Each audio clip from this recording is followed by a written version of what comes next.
Yun guys, oh.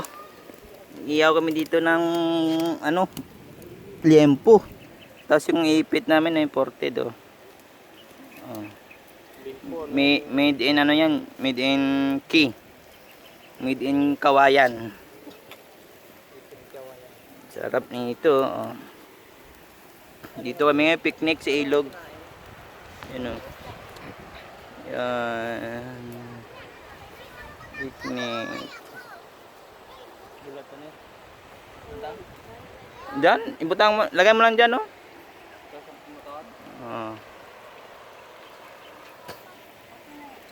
Oh, tingnan mo guys yung ipit natin, oh. Easy lang 'yan. Parang gawang ano 'yan. Original na gumawa niyan.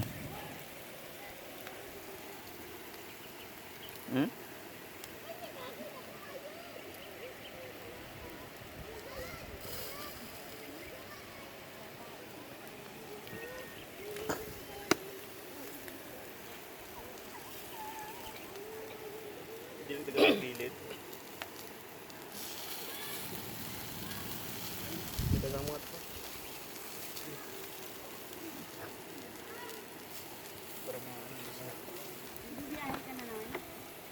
Kaya biyahe ko ng Enrive, wala ng tupa.